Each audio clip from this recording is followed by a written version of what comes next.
આવ્યા છે કે ભાઈ આ ભારત દેશ છે, લોકતાંત્રિક દેશ છે, અને આ ગોંડલ એનું જ એક ભાગ છે અને અહીંયા કે લોકતાંત્રિક પદ્ધતિથી કામગીરી થશે અને કરાવશે એવું એ ભારતીય જનતા પાર્ટીનું ધ્યાન દોરવા, કારણ કે એ અલ્પેશભાઈ છે, વરુણભાઈ છે, એ બધા ભારતીય જનતા પાર્ટી સાથે સંવેદનશીલતાપૂર્વક જોડાયેલા છે અને એના ભાગરૂપે એ અહીંયા કે ગોંડલને જે કાંઈ ગોંડલની કામગીરી ચાલી રહી છે ને, આપણે બધાએ જોઈ છે જે રીતે તંત્ર ઉપર પકડ છે, કિડનેપિંગ છે, રાજકીય અહીંયા ભ્રષ્ટાચાર છે, ગુંડાગીરી છે અને જે પ્રમાણે અહીંયા કે અહીંયા સમજો ને એલડીઓનું અને આપણે જીએસટી કૌભાંડનું હબ ગોંડલ ગણાય છે ને, એ ગોંડલની આ ગુંડાગીરી જે અસામાજિક પ્રવૃત્તિ છે ને એ બંધ કરવા માટે આવ્યા. ખાસ જે પ્રમાણે હવે સ્વાગતમાં જે વિરોધ જોવા મળી રહ્યો છે, કારણ કે હજી તો આવ્યા નથી, પહેલાં જ વિરોધ કરવામાં આવ્યો. ભારત દેશના બંધારણની અંદર વિરોધ કરવો ને પ્રદર્શન કરવું એ તમામનો મૌલિક અધિકાર છે. જેની જેવી બુદ્ધિ,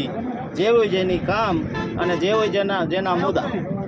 રાજભાઈ, હજુ એક પ્રશ્ન છે, આ બધા જે યુવાનો છે અહીંયા ગોંડલના છે, મૂળ ક્યાંથી આવ્યા છે સમર્થનમાં? અત્યારે ઉપસ્થિત જે કોઈ છે એ આ જ ધરોહરના ગોંડલ ગ્રામ્ય શહેર અને તાલુકાના એક વ્યક્તિઓ છે.